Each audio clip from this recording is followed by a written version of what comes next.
Halo guys, selamat kembali di Republik Rupiah. Hari Senin kita udah bahas tentang narasi blockchain L1. Sekarang kita lihat yuk persaingan blockchain layer 2. Oke, let's go.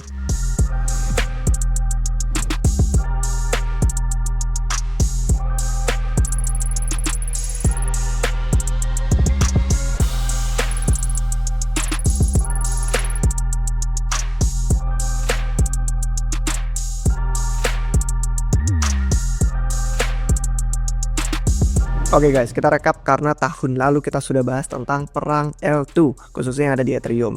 Nah, tahun lalu judulnya perang L2 karena banyak likuiditas terpecah, jadi banyak lahir L2 yang pada bersaing, dimana awalnya itu masa-masa damai ya, kayak meluncing banyak banget roll up, banyak banget L2. Oke lah, kita sama-sama pengen menumbuhkan Ethereum. Terus tiba-tiba user dan likuiditas terbatas, terpecah-pecah, akhirnya di tahun ini semakin jelas perang antara mereka. Bahkan yang dari Arbitrum saja tidak malu untuk mengatakan kalau ini saatnya untuk berperang, it's war time. Jadi seiring waktu berbagai jaringan ini pada akhirnya bakal konsolidasi. Seperti yang kita lihat di DeFi lama, beberapa nama yang dominan itu bener-bener dari banyaknya R2 akhirnya bakal consolidate di nama-nama yang gede aja. Mayoritas aktivitas sekarang ada di Base atau di Arbitrum. Dan kejadiannya ini bener-bener pesat banget setelah EIP 4844 yang udah kita bahas juga di YouTube RR. Dan semua layer 2 ini blockchain EVM dengan tujuan yang umum, general purpose maksudnya. Jadi memang sih ada yang namanya optimistic rollup, ada yang zk rollup, ada yang based rollup, tapi semua ini tetap intinya produk yang sama. Jadi harus pintar membangun network effect, gimana caranya untuk memanfaatkan yang punya audiens atau punya komunitas, punya distribusi itu bisa lebih dipilih daripada L2 lain yang kurang populer. Dan Base sama Arbitrum mulai panen di tahun ini. Selama mereka berdua tuh terus meningkatkan skalabilitas layer 2 mereka, kemungkinan besar adopsi dua blockchain ini akan semakin tinggi. Karena kalau kita ngeliat dari metrik on-chain tadi TVL, ada juga volume DEX, dan banyak metrik-metrik on-chain yang lainnya, itu bener-bener nggak butuh alasan orang untuk pindah L2. Kalau mereka sudah nyaman dengan yang dominan, dan itu sudah memenuhi kebutuhan mereka. Kecuali memang tujuannya farming airdrop, ya mungkin bisa pindah ke layer 2 macam-macam. Kayak contohnya airdrop yang kemarin, Paji Penguin, token Pengu. Itu aja mereka lebih milih Solana daripada L2 yang sekarang sudah ada begitu banyaknya, dan mereka pun juga bakal melaunching L2 sendiri abstrak. Jadi bahkan layer 1 Ethereum aja nih, kalau kita ngeliat di L2 bit dari sisi metrik UOPS, itu artinya operasi user per detiknya, itu lebih banyak Ethereum sendiri daripada mayoritas layer 2. Ya kecuali Base, terus ada Taiko, Arbitrum, terus sama World Chain. Jadi bener-bener dari begitu banyaknya pilihan L2 ya, bahkan belum kelihatan yang consolidate selain Base dan Arbitrum. Nah, roll up stack di Ethereum memang dari dua ini nggak diraguin, mereka punya ekosistem yang memimpin. Dan sekarang strategi mereka kalau kita lihat-lihat hasilnya lumayan berbeda. Untuk optimism itu memimpin karena adopsi lewat hubungan bisnisnya dia dengan OP-Stack itu hasilnya banyak banget layer 2 yang dibangun pakai ini. Kalau kalian scroll sampai bawah ini ada jumlahnya 60. Dan layer 2 yang dibangun ini nama-nama besar. Base, Blast, World Chain, Mode, Zircuit, Zora, dan yang akan datang lagi nanti dari exchange kayak Kraken tuh bikin Ink, dari Uniswap Labs bikin Unichain, dan bahkan ada SVM yang nanti kita singgung di akhir soon. Nah bedanya kalau Arbitrum itu Orbit tidak sepopuler OP-Stack adopsinya, tapi menargetkan aplikasi-aplikasi yang khusus. Contohnya khusus untuk gaming, RWA, kayak nama-nama seperti Ape Chain, ada Degen Chain, terus ada Sanko, ada Anime Chain, ada Sai atau XAI, nggak tahu bacanya gimana, ada Kinto, dan nama-nama lain deh. Pokoknya yang hubungannya sama RWA, sama gaming, jadi khusus targetnya dia di industri tertentu. Cuman ya adopsinya akhirnya nggak sebesar OP-Stack yang punya bisnis nama-nama gede. Nah perbedaan lainnya, kalau blockchain Arbitrum sendiri itu L2-nya besar, dia beda sama OP Mainnet. Yang OP Mainnet-nya aktivitasnya itu menurun banget pokoknya sejak ada Base. Nah ini bisa kalian lihat dari contohnya kayak Velodrome sama Aerodrome. Kalau di Velodrome itu market cap-nya beneran cuma di ratusan juta, sedangkan Aerodrome tuh sampai miliaran dolar. Jadi padahal Aerodrome itu cuma ngefok dari Velodrome, dari tim yang sama. Tapi gara-gara diluncurin di Base dan Base adopsinya lebih meroket daripada OP mainnet, valuasinya dia 10 kali lipat lebih tinggi. Nah, ekosistem layer 2 lainnya yang di Ethereum yang nama-nama kita udah familiar, ada Starknet, ada Polygon, ada zkSync, dan ada Scroll. Nah, ini semua contoh zk rollup, dan mungkin mereka butuh lebih banyak waktu untuk bisa diadopsi karena teknologinya butuh lebih banyak waktu memang untuk diperbaiki. Nah, Starknet ini fokus, dia pengen membangun ekosistem baru. Tadinya EVM, sekarang bener-bener fokus ke bahasannya mereka sendiri, Cairo. Nah, hari-hari awalnya tuh sukar banget pokoknya. Makanya sampai sempat dibilang Starknet karena banyak yang nyangkut, transaksi lemot, terus masalah dan isu tuh bejibun. Sekarang udah beda. Starknet yang dulu bukan Starknet yang sekarang. UX-nya sudah meningkat dramatis dan setiap akun itu sekarang bawaannya jadi kontrak. Artinya kalian bisa approve, kalian bisa swap, kalian bisa deposit, kalian bisa staking, semua hanya dalam satu transaksi. Jadi mulus dalam semua infrastruktur yang mereka udah bikin, ditambah adanya dompet Argent. Itu juga mulus sekarang. Dompet Argent ada fitur web 2-nya juga bagus, kayak bisa 2 faktor autentikasi pakai email. Dan Starknet bukan cuma fokus di Ethereum doang. Dia bahkan sampai terlibat diskusi mendalam untuk Opcat. Tuh yang belum nonton videonya, itu judulnya di RR, Kode Rahasia Satoshi Nakamoto. Jadi tentang gimana dia bisa bersaing di ekosistem layer 2 Bitcoin. Kalau ada yang pengen baca lebih lanjut, itu kita udah bikin artikelnya juga di website rebelrupiah.com tentang keterlibatan Starknet di ekosistem Bitcoin. Nah, Polygon itu sedang mengerjakan egg layer, aggregation layer kalau nggak salah, dan itu akan diluncurkan segera. Dan masalahnya itu karena likuiditas layer 2 itu kan benar-benar terpecah, dan itu pengen dia selesaikan dengan egg layer. Nah, dengan egg layer ini setiap L2 nanti bisa terhubung dalam satu standar, dan mereka itu bisa memenuhi kebutuhan untuk saling komunikasi, interoperabilitas antara blockchain. Bedanya kalau zkSync itu juga punya solusi nama Elastic Chain. Dan kalau misalkan kemarin kalian sempat lihat di Twitter, sempat ada perdebatan tuh tentang Elastic Chain, egg layer, tentang siapa yang niru, perbedaan teknisnya dan segala macam. Kalau misalkan ada yang tertarik untuk kita bahas, mungkin di lain waktu. Nah, seperti video setahun lalu itu tentang perang layer 2, semua jadi pada punya standar interoperabilitas masing-masing. OP punya, Arbitrum punya, zkSync punya, dan bridge-nya masing-masing juga pada punya. Memang kompetisi itu bagus, asalkan persaingannya sehat, karena bisa mendorong teknologi yang terbaik untuk dikembangkan. Cuman nggak jelas nih apakah semua L2 Ethereum yang berbeda-beda itu bakal menyatu pada akhirnya nanti. Kalau terlihat dari tren sih kayaknya enggak. Apalagi dengan super chain-nya Optimism aja pengen bikin ERC20 di ekosistemnya mereka sendiri. Nah, yang paling penting kalau dari ngomongin soal L2 rollup itu kan keamanan duit kita ya. Beda sama kalau kita percaya sama L1 Ethereum sama L2 rollup tuh kadang kita harus pilih-pilih. Dan di L2 Bit pun ada analisis untuk bisa melihat risiko-risikonya masing-masing yang beda-beda itu apa. Dan risiko-risikonya ini kelihatan dari lingkaran yang bisa dibilang kayak pizza ini.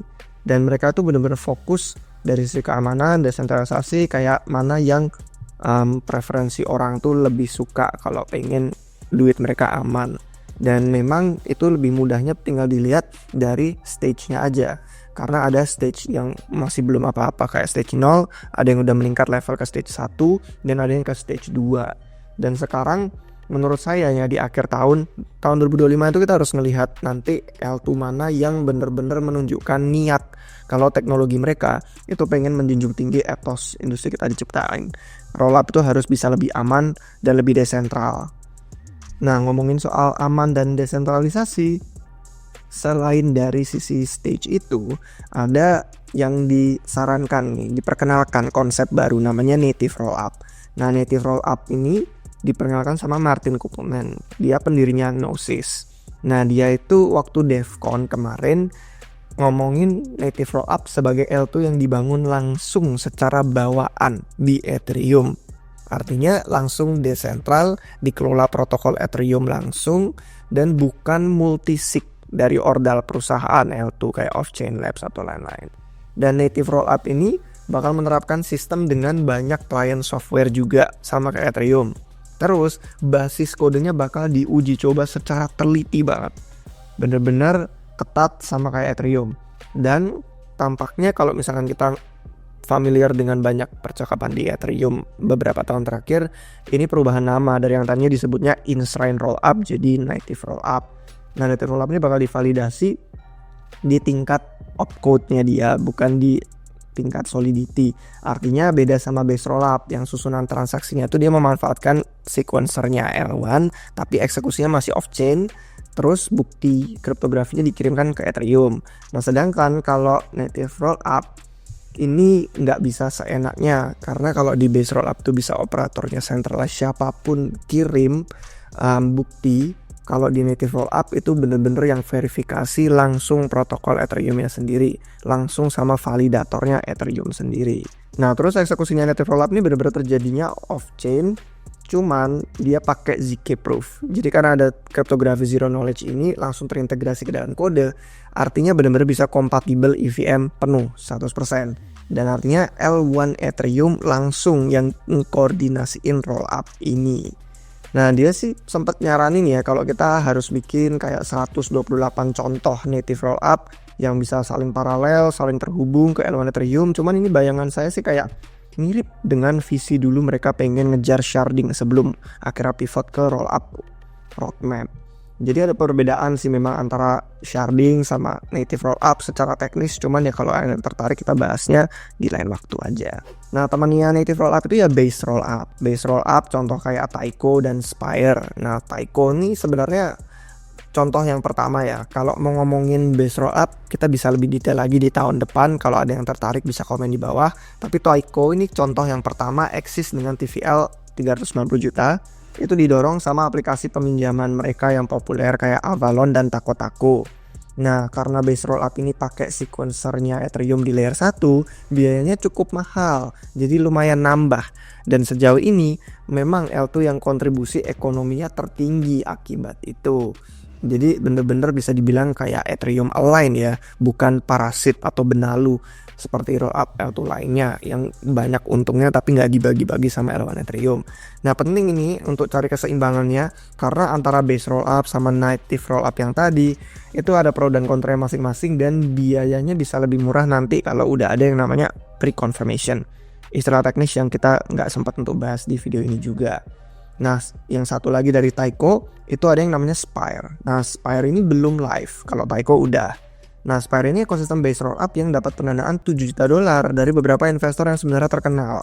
Jadi wajib untuk dipantau juga, dan pendirinya itu si M-Team anak muda banget, kalau nggak salah umurnya masih 17 atau 18 tahun.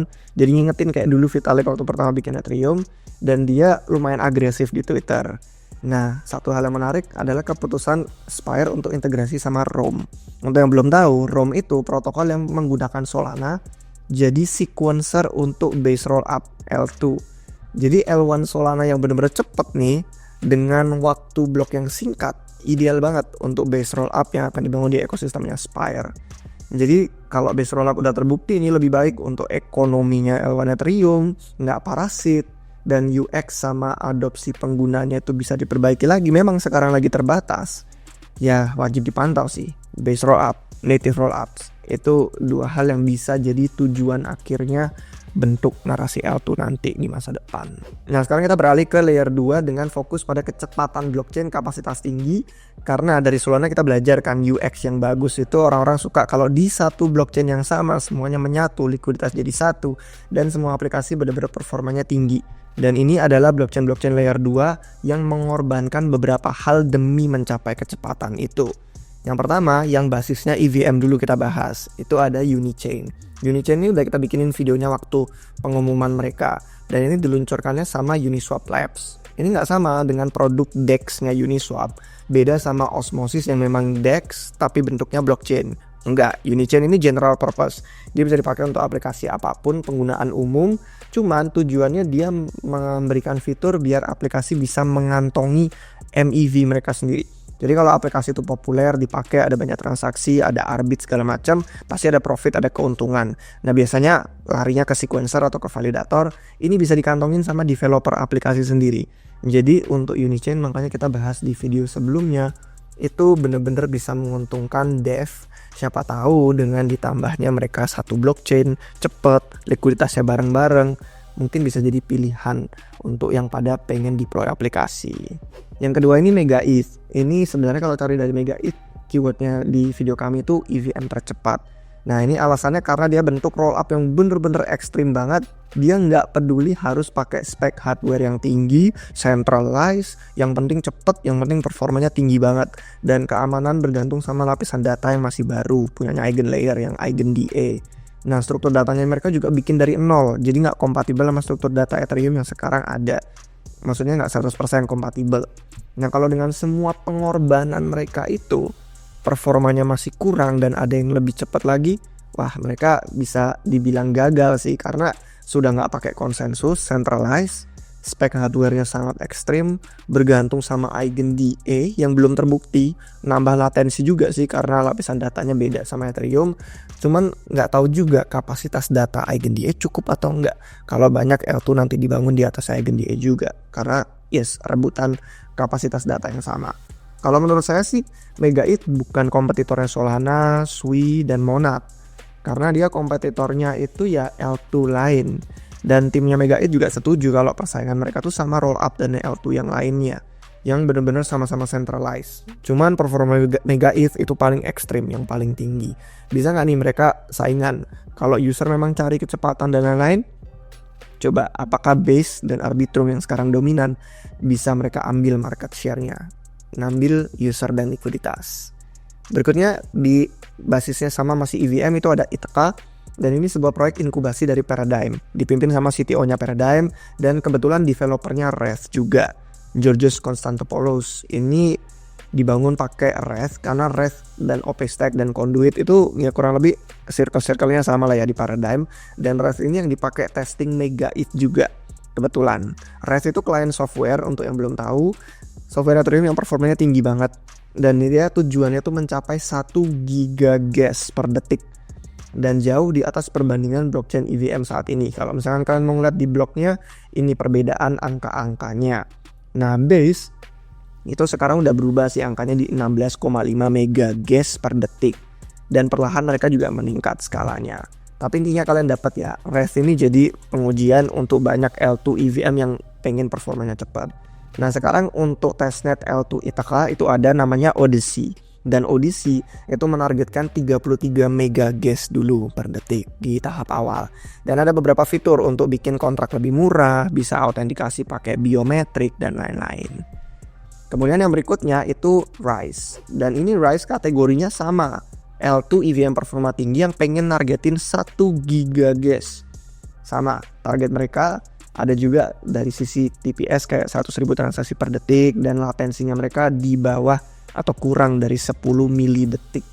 Mereka dibangunnya pakai Rise juga, tapi Rise ini punya mesin virtual EVM yang paralel. Nah mereka pakai struktur datanya yang juga berbeda dari Ethereum, jadi kompatibilitasnya kayaknya nggak bakal 100%. Nah cuman dibandingin sama L2 EVM performa tinggi lainnya, Rise itu pengen pakai base sequencing. Jadi sequencer dari L1 Ethereum kayak base rollup yang tadi kita udah bahas di awal, daripada centralized. Mereka nggak pilih itu. Jadi Rise itu bisa dibilang lebih Ethereum align karena etosnya menjunjung tinggi desentralisasi, dan dia berbagi nilai ekonominya juga ke L1 Ethereum, nggak jadi parasit, dan desentralisasi mereka juga akhirnya bakal lebih baik kalau menurut saya daripada bentuk yang kayak Mega ETH tadi. Rise masih cukup baru, jadi ekspektasi peluncuran mainnet sih kalau saya kayaknya pikir nggak dalam waktu dekat. Nah terakhir untuk L2 EVM yang performanya tinggi itu ada NEAL. Ini L2 Ethereum yang nostalgia dengan rancangan sharding Ethereum dulu pas sebelum pivot ke roadmapnya untuk fokus ke rollup. Nah NEAL ini memecah validator mereka jadi beberapa subkomite, jalanin konsensus dan eksekusinya sendiri-sendiri secara lokal. Terus pecahan-pecahan ini bentuknya pakai kriptografi zero knowledge juga, zkEVM. Tapi setiap komite nanti bakal ngirimin bukti kriptografi ke pecahan yang utama, istilahnya shard yang utamanya, untuk kemudian mencapai kesepakatan global secara umum. Dan terakhir habis itu baru dikirim deh ke Ethereum sama kayak zk rollup yang lainnya.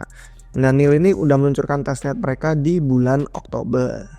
Kemudian sekarang dari L2 EVM yang cepat, sekarang L2 yang cepat tapi basisnya SVM atau mesin virtual yang dipakai Solana. Yang pertama itu ada Eclipse. Ini pertama kali bawa SVM ke layer 2 Ethereum, tapi mereka pakai ETH token sebagai gas dan memanfaatkan Celestia untuk lapisan datanya. Nah, setelah 2 tahunan dikembangkan, mainnetnya akhirnya live tanggal 7 November. Sekarang kalau kita ngelihat di website tentang aplikasinya mereka di ekosistem, ini kebanyakan berasal dari Solana ya, kayak Orca, Safe, Invariant, dan Livinity. Dan adopsinya sebulan terakhir cukup lambat sebenarnya dengan hype dan ekspektasi tahun lalu. Hanya TVL-nya tuh sekitar 5 juta dolar. Kalau menurut saya ya, tantangan Eclipse dan semua layer 2 yang basisnya SVM itu adalah tantangan developer. Gimana mereka bisa dapat developer aplikasi kalau bikin aplikasi SVM aja bisa langsung ke Solana. Karena di Solana akses likuiditasnya lebih gede dan sekarang lagi bertumbuh pesat banget adopsinya. Jadi kalau mereka harus bikin aplikasi SVM dimasukinnya ke L2 baru, kesannya kayak belum jelas kenapa perlu itu, kenapa dibutuhkan. Beda cerita kalau layer 2 Solana yang nanti tahun depan kita bakal bahas, itu penggunaannya khusus, bukan L2 general purpose. Itu banyak yang menarik-menarik kita bakal lihat nanti di tahun 2025. Yang kedua ada Atlas. Atlas ini bikin sama Ellipsis Labs. Untuk yang belum tahu, Ellipsis Labs itu yang bikin Phoenix, limit order booknya Solana. Dan Atlas ini adalah L2 SVM juga, tapi dibangunnya di atas Ethereum dan dia belum jelas lapisan datanya di mana. Tujuan penggunaannya sih nggak umum ya, dia lebih ke kategori untuk yang khusus application tertentu, kayak misalkan kalau kita lihat yang ditargeting sama mereka itu order book.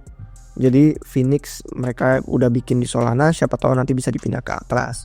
Terus kayak khusus target-target semacam trading frekuensi tinggi atau sistem margin. Jadi perbedaan utamanya dari L1 Solana, dia bloknya lebih singkat, 50 milidetik. Kalau di Solana 400 milidetik. Timestamp-nya mereka juga lebih cepat, milidetik bukan hitungan beberapa detik kayak di Solana. Dan mereka juga nggak perlu konsensus. Kalau di Solana ya jelas karena L1 dia butuh konsensus. Jadi banyak hal masih bisa berubah karena Atlas masih baru banget. Cuman ini adalah L2 SVM lain yang ada di Ethereum.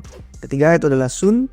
Dan Sun ini dikembanginnya sama mantan insinyur engineer dari Optimism. Dan Sun intinya kayak versi OP Stack tapi untuk SVM. Nah, mainnet akan diluncurkan di atas Ethereum. Cuma nanti bisa dipakai di blockchain L1 manapun kalau mereka mau. Dan Sun itu dibangun dengan OP Stack dan pakai SVM, cuman fokus SVM-nya di bagian eksekusi aja. Yang bagian konsensus kayak voting yang biasa ditemukan di L1 Solana itu nggak mereka pakai. Dan timnya Sun ini percaya kalau SVM adalah mesin virtual yang lebih bagus daripada EVM. Cuman ya tantangannya sama aja kayak Eclipse yang tadi, rebutan developer sama yang mau deploy aplikasi di L1 Solana. Nah, terakhir sebagai penutup adalah bentuk-bentuk layer 2 lainnya yang juga bisa dibilang cepat, tapi ada juga yang fokusnya beda-beda. Kayak yang pertama, Movement. Movement ini ekosistem L2 yang basisnya tuh mesin virtual Move, kayak yang kita udah dengar dari Sui, Aptos. Dan Movement ini baru aja ngeluncurin token mereka tanggal 9 Desember. FDV-nya luar biasa, 8 miliar dolar pas baru launching. Cuman blockchain-nya belum live. Nah, Movement ini bakal ada versi Move, tapi ada versi EVM juga. Karena dia mengakui lingkungan EVM udah gede, kenapa kita harus exposure-nya terisolasi di lingkungan yang masih baru. Jadi mereka pengen memanfaatkan, ya udah developer yang sudah ada bisa ikutan masuk juga. L2 utama mereka ini blockchain umum, general purpose yang ada di atas Ethereum. Dan mereka pakai Celestia juga untuk lapisan data. Cuman nggak ada bridge ke Ethereum karena Movement nggak pakai ETH untuk gas. Mereka pakai tokennya sendiri, Move. Dan sama kayak ekosistem rollup lainnya, L2 yang pada punya dukungan kayak ZK Rollup, OP Optimistic Rollup, Shared Sequencing, lapisan data alternatif, dan banyak lagi itu mereka pengen gabungin. Kayaknya semua pengen dijadiin satu deh biar mereka bisa dapat adopsi dan hype sesuai sama yang lain-lainnya. Kemudian beberapa nama terakhir yang layak untuk kita singgung sebelum kita tutup adalah Fuel. Karena Fuel ini layer 2 yang paling diantisipasi. Kalau nggak salah 2 tahun lalu RR udah bikin ini kontennya. Cuman gara-gara ada masalah internal jadi peluncurannya itu tertunda. Dan mainnet mereka akhirnya baru aja live di tanggal 16 Oktober. Kemudian ada Fluent. Fluent ini jaringan yang mencampur banyak banget lingkungan eksekusi. Ada yang mendukung EVM, mendukung SVM, mendukung WASM, dan semuanya ada di dalam satu mesin virtual. Jadi developer setiap ekosistem itu bisa membangun bersama-sama, dan rencananya mereka juga mau nambah dukungan untuk Cairo, Cairo-nya Starknet, sama Move. yang tadi Movement, Sui, dan Aptos. Kemudian ada juga terakhir Rogue. Ini proyek dari Lambda Class, sebelumnya kerjasama sama Starknet, dan Rogue ini adalah ZK Rollup dengan peluncuran yang katanya fair launch, adil. Jadi nggak ada venture capital, nggak ada alokasi tim, nggak ada ordal, dan Lambda Class ini memang salah satu tim dari beberapa tim yang cerdas di industri ini. Jadi menurut saya sih layak untuk dipantau juga. Ada beberapa nama lain kayak Sigil, Last Network, dan juga Rollup, ekosistem L2 yang ada di Solana yang tadi saya udah janjiin tahun depan kita bahas, sama ekosistem Bitcoin juga kan, ada Rollup dan layer 2-nya. Jadi nanti kalian subscribe aja biar gak ketinggalan video terbaru dari Rupiah, karena kita bakal update terus sepanjang akhir tahun ini untuk narasi 2025. Nah untuk sekarang kalau misalkan kalian rasa bermanfaat, jangan lupa kasih jempolnya, dan sampai jumpa lagi di episode berikutnya. Cheers.